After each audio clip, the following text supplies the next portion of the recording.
Hello friends, good evening. तो आज से हम डेली रोज़ाना का रोज़ाना जो दृष्टि की वेबसाइट पर एक एडिटोरियल आता है, तो हम आज से एक रोज़ाना का रोज़ाना एक एडिटोरियल डिस्कशन करेंगे। ठीक है। तो आज का जो टॉपिक है वो है जाति जनगणना। तो अभी हम आप लोगों को पता ही होगा कि जाति जनगणना हुई है और कहाँ पर हुई है, ये बिहार में, और उसके डेटा भी रिलीज कर दिए गए हैं। तो उस जाति जनगणना से क्या इश्यूज़ हैं, क्या उसकी आवश्यकता है, क्या चिंता है, क्या पूरे देश में भी होनी चाहिए, जैसा डिफरेंट डिफरेंट पॉलिटिकल पार्टीज बोलती रहती है, तो हमें क्या करना चाहिए, तो इस पर हम देखते हैं। तो अगर हम बात करें तो इसमें हमारे जो प्रीलिम्स के हैं कि जनगणना, सामाजिक आर्थिक जाति जनगणना, रोहिणी आयोग जो ओबीसी के लिए बना था। ठीक है। और इसके महत्व, चुनौतियां, ओबीसी का उपवर्गीकरण, ये था। तो अगर हम इसकी बात करते हैं तो जैसा कि हमें पता है कि जाति जनगणना के मुद्दे की चर्चा कि बिहार सरकार द्वारा हाल ही में जारी किए गए जाति सर्वेक्षण ने एक बार फिर से जाति जनगणना को चर्चा में ला दिया है। हालांकि भारत की जनगणना अब क्या बोलते हैं, अनुसूचित जाति, अनुसूचित जनजाति यानी एससी एसटी पर आंकड़े प्रसारित किए जाते हैं। ओबीसी एवं अन्य समूहों की आबादी का कोई अनुमान उपलब्ध नहीं कराया जाता है, लेकिन अब यहाँ से उपलब्ध कराया गया है। तो हम सबसे पहले तो देखते हैं कि जनगणना और आर्थिक, सामाजिक आर्थिक जाति जनगणना में क्या है। तो जो भारत में जनगणना है, तो आप लोगों को पता होगा कि 1881 से क्या बोलते हैं, हमारे औपनिवेशिक भारत में जनगणना की शुरुआत होती है। जनगणना का उपयोग सरकारी नीति निर्माताओं, शिक्षाविदों और अन्य लोगों द्वारा भारतीय आबादी का आकलन करने, संसाधनों तक पहुंच बनाने, सामाजिक परिवर्तन की रूपरेखा तैयार करने और परिसीमन, जो हमारे क्या बोलते हैं सब सीटें होती है, उन अभ्यासों के लिए किया जाता है। हालांकि इसकी एक अप्रभावी साधन के रूप में आलोचना की जाती है, जो विशेषीकृत आकलन के लिए अनुपयुक्त है।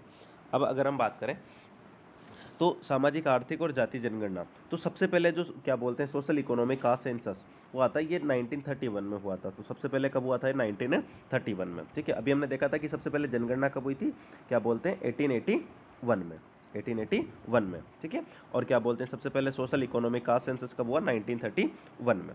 ठीक है। आगे चलते हैं अब हम, जिसका उद्देश्य अभाव के संकेतकों की पहचान करने के लिए ग्रामीण और शहरी दोनों क्षेत्रों में भारतीय परिवारों की आर्थिक स्थिति के बारे में सूचना एकत्र करना था। ये विभिन्न जाति समूहों की आर्थिक स्थितियों का मूल्यांकन करने के लिए विशिष्ट जाति नामों पर भी डेटा एकत्रित करता है। तो अभी तक तो प्रीलिम्स का फैक्ट में एक ही चीज याद रखनी है कि 1931 में क्या बोलते हैं सोशल इकोनॉमिक कास्ट सेंसस पहली बार हुआ था, और 1881 में क्या बोलते हैं सबसे पहले जनगणना शुरू हुई थी। अब जनगणना और एसईसीसी में क्या अंतर होता है, मतलब कि सोशल इकोनॉमिक कास्ट सेंसस में क्या डिफरेंस है। तो जनगणना भारतीय जनसंख्या का चित्र प्रदान करती है, जबकि जो सोशल इकोनॉमिक कास्ट सेंसस है ये राज्य सहायता के लाभार्थियों की पहचान करने के लिए किया जाता है। और जो जनगणना के आंकड़े होते हैं वो गोपनीय होते हैं, ये याद रखने वाली बात है। जनगणना के आंकड़े कैसे होते हैं, गोपनीय। जबकि जो सोशल इकोनॉमिक कास्ट सेंसस के जो आंकड़े होते हैं वो जो सरकारी विभाग के लोग होते हैं वो उनका यूज कर सकते हैं, ताकि जो भी लोग हैं उनको, वंचितों को क्या बोलते हैं, सेवाएं प्रोवाइड कराई जा सके। तो याद रखने वाली बात है कि जो जनगणना है इसके आंकड़े गोपनीय होते हैं, जबकि सोशल इकोनॉमिक कास्ट सेंसस के आंकड़े क्या बोलते हैं, पब्लिक किए जाते हैं। अब भारत में जाति जनगणना आधारित आंकड़ा संग्रह का इतिहास देखें तो सबसे पहले 1931 में हुआ था। उसके बाद में 1951 के बाद जातिगत आंकड़ों का संग्रह बंद करने का निर्णय लिया गया, ताकि इस विभाजनकारी, ताकि भाई पता नहीं चले कि कौन सी है, और राष्ट्रीय एकता को बढ़ावा मिल सके। हालांकि बदलती सामाजिक, राजनीतिक और गतिशील सटीक सूचना की आवश्यकता को देखते हुए जाति जनगणना का नए सिरे से आह्वान किया जा रहा है कि भाई अब जाति जनगणना हो। तो अब जाति जनगणना क्यों जरूरी है, भाई जाति जनगणना कर रहे हैं तो इसकी इंपॉर्टेंस क्या है। तो सबसे पहली बात तो यही है कि सामाजिक असमानता को दूर करने के लिए, तो पहली बात तो क्या है, सामाजिक असमानता दूर करेगी। भारत के कई हिस्सों में जाति आधारित भेदभाव अभी भी प्रचलित है। जातिगत जनगणना वंचित समूहों की पहचान करने और उन्हें नीति निर्माण की मुख्य धारा में, जैसे मान लो कि ओबीसी में कोई कास्ट है और वो कास्ट क्या बोलते हैं बहुत वंचित समूह है और उसको फायदा नहीं मिल रहा है, या एससी में कोई कास्ट है या एसटी में कोई कास्ट है, तो उसको क्या बोलते हैं मुख्य धारा में लाया जा सकेगा। इसके अलावा विभिन्न जाति समूहों के वितरण को समझकर उनकी सामाजिक असमानता को दूर करने, हाशिए पर अवस्थित समुदायों के उत्थान के लिए लक्षित नीतियों और उसके लिए कौन सी नीति बनानी चाहिए, इनको भी इसमें समझाया जा सकता है। फिर संसाधनों का समान वितरण सुनिश्चित करने के लिए कि ओबीसी और अन्य समूहों की जनसंख्या पर सटीक आंकड़े बिना संसाधनों का समान वितरण सुनिश्चित करना कठिन है। अब इससे क्या होगा ना कि सामाजिक आर्थिक स्थिति और आवश्यकताओं के बारे में सूचना प्रदान कर इस संबंध में हम उसमें मदद कर सकते हैं। भाई उससे पता चल जाएगा ना कि कौन सी कास्ट को किस तरीके के, जैसे मान लो कि किसी में शिक्षा की कमी है, कि कोई कास्ट में क्या बोलते हैं लड़कियों की एजुकेशन नहीं कराई जाती, तो हमें पता चल जाएगा ना, और हम वहां पर इस चीज में डेवलपमेंट कर पाएंगे, उसके लिए स्कीम बना पाएंगे। फिर आते हैं अगले पॉइंट पर, सकारात्मक कार्यवाही नीतियों की प्रभावशीलता की निगरानी के लिए। कि ओबीसी और अन्य समूह के आरक्षण जैसी सकारात्मक कार्यवाही नीतियों का उद्देश्य सामाजिक न्याय को बढ़ावा देना है। ठीक है, जातिगत जनगणना ऐसी नीतियों के कार्यान्वयन और परिणामों की निगरानी में जिससे तो इससे सकारात्मक कार्यवाही बढ़ेगी और नीतियों की प्रभावशीलता की निगरानी भी होती। फिर इसके अलावा ये भारतीय समाज की व्यापक तस्वीर प्रदान करेगा। जाति भारतीय समाज का एक अभिन्न अंग है। गांधी जी भी बोलते थे इस बात को। सामाजिक संबंधों, आर्थिक अवसरों और राजनीतिक गतिशीलता को प्रभावित करती है। ठीक है, और ये हमारे भारतीय समाज की एक विविधता की व्यापक तस्वीर है जो सामाजिक ताने बाने, विभिन्न जाति समूहों के बीच परस्पर क्रिया पर प्रकाश डालती है और इस सामाजिक गतिशीलता को बेहतर समझ। अगर हम संवैधानिक अधिदेश की बात करते हैं तो भारत का संविधान भी जातिगत जनगणना आयोजित कराने का पक्षधर है और इसमें आर्टिकल 340, ये आर्टिकल याद रखना, कौन सा आर्टिकल है, आर्टिकल 340, सामाजिक व शैक्षणिक रूप से पिछड़े वर्गों की दशा की जांच करने, इस संबंध में सरकार द्वारा उठाए जाने वाले कदमों की एक आयोग की नियुक्ति का प्रावधान करता है। तो इनडायरेक्टली इसमें भी बोला गया है कि भाई जातिगत जनगणना होनी चाहिए। तो ये तो हमने पढ़ लिया कि भाई क्या क्या पक्ष में तर्क है कि जातिगत जनगणना क्यों करनी चाहिए। अगर हम एक बार क्विक रिवीजन देखें तो सामाजिक असमानता दूर करने के लिए, संसाधनों का समान वितरण के लिए, सकारात्मक कार्यवाही नीतियों की प्रभावशीलता की निगरानी के लिए, भारतीय समाज की व्यापक तस्वीर के लिए और संवैधानिक अधिदेश में हमने आर्टिकल 340। अब विपक्ष में क्या है, एक तो जाति व्यवस्था की पुष्टि होगी, जाति आधारित भेदभाव अभेद है और जातिगत जनगणना जाति व्यवस्था को ही सबल करेगी। और मानना है कि लोगों के उनकी जातिगत पहचान के आधार पर वर्गीकृत करने के बजाय सभी नागरिकों के व्यक्तिगत हितों और समान अवसरों पर ध्यान केंद्रित करने की प्राथमिकता दी जानी चाहिए।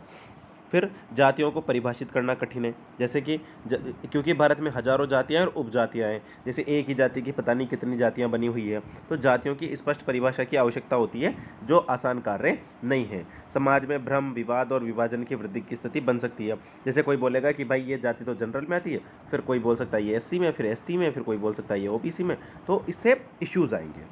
फिर एक आती है सामाजिक विभाजन की वृद्धि।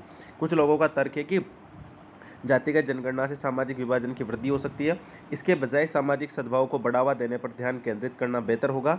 उनका मानना है कि लोगों में अंतर या पृथकता को उजागर करने के बजाय उनके बीच समानता पर बल देना चाहिए। किस पर बल देना चाहिए, हमें समानता पर बल देना चाहिए, राष्ट्रीय एकता के लिए अधिक लाभप्रद होगा। अब गवर्नमेंट का क्या रुख है, तो जातिगत जनगणना की बात करें तो वर्ष 2021 में लोकसभा में कहा था कि नीतिगत तौर पर जनगणना में एससी और एसटी के अलावा अन्य जातिवार आबादी की गणना नहीं करने का निर्णय लिया है कि भाई एससी एसटी की होगी, बाकी की जातिगत जनगणना नहीं होगी। ठीक है, अब इसकी भूमिका क्या होगी, तो वर्ष 2011 में आयोजित सोशल इकोनॉमिक कास्ट सेंसस जाति संबंधी सूचना के साथ साथ सामाजिक आर्थिक संकेतकों पर व्यापक आंकड़ा एकत्रित करने का प्रयास था। देखो, लेकिन अभी तक भी क्या बोलते हैं, जो इसके आंकड़े हैं वो जारी नहीं किए गए हैं। ठीक है, तो ये ध्यान रखना भाई, इसके आंकड़े अभी तक जाति नहीं किए गए। अब आगे की राय क्या होनी चाहिए, हमें क्या करना चाहिए, तो जाति और उपजातियों को आंकड़े प्राप्त करने के लिए जिला और राज्य स्तर पर स्वतंत्र अध्ययन आयोजित किया जा सकता है। आंकड़ों को चुनाव जीतने के मतभेदों को गहरा करने और ध्रुवीकरण बढ़ाने का हथियार नहीं बढ़ना चाहिए। इसे एक वृत्त विविध लोकतंत्र की प्रतिनिधित्व की अवधारणा के बिखराव और संकुचन का कारण नहीं बनना चाहिए। सिंपल सी बात है कि कास्ट का क्या बोलते हैं, पॉलिटिक्स में यूज नहीं करना चाहिए, लेकिन वो तो होता है। आर्टिफिशियल इंटेलिजेंस और मशीन लर्निंग जैसी प्रौद्योगिकी का उपयोग करना चाहिए, ये अच्छा पॉइंट है कि हमें एआई का, मशीन लर्निंग का, इनका यूज करना चाहिए। इसके अलावा ओबीसी के अंतर्गत कम आने वाले कम प्रतिनिधि प्राप्त उपजातियों को अधिक ओबीसी का उपवर्गीकरण किया जाना चाहिए, जिसके लिए जो न्यायमूर्ति रोहिणी आयोग ने अभी रिपोर्ट प्रस्तुत करी थी उसके अनुसार हमें करना चाहिए। अब सिंपल सी बात है, निष्कर्ष क्या हो सकता है, तो निष्कर्ष होता है जातिगत जनगणना के पक्ष और विपक्ष दोनों ही प्रबल तर्क मौजूद है। सामाजिक न्याय को बढ़ावा देने और संसाधनों के समान वितरण को सुनिश्चित करने के लिए ओबीसी एवं अन्य समूहों की आबादी पर सटीक आंकड़ों का होना आवश्यक है। जातिगत जनगणना सकारात्मक कार्यवाही नीतियों की प्रभावशीलता की निगरानी और भारतीय समाज का एक व्यापक तस्वीर भी प्रदान कर सकती है।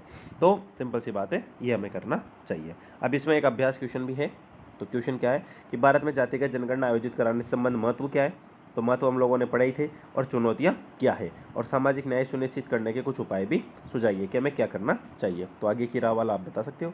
फिर एक क्वेश्चन है मेंस का कि 1951 की जनगणना और 2001 की जनगणना के बीच, अब ये तो क्वेश्चन आएगा नहीं क्योंकि अब जनगणना ही 2011 की आ चुकी है, तो इस क्वेश्चन का कोई तुक बनता नहीं है, लेकिन फिर भी इसका आंसर डी होगा। ठीक है, तो आप लोग आराम से पढ़ लेना इसे। तो ये हमारा कंप्लीट होता है आज का जो हमने किया है जाति जनगणना पर। ठीक है। तो ऐसे ही हम डेली दृष्टि का जो एडिटोरियल आता है उसको अच्छे से पढ़ेंगे, डिस्कशन करेंगे और उस पर क्या इश्यूज बन सकते हैं, क्या क्वेश्चंस बन सकते हैं, ये भी हम देखने का कोशिश करेंगे। चलिए, all the best, thank you.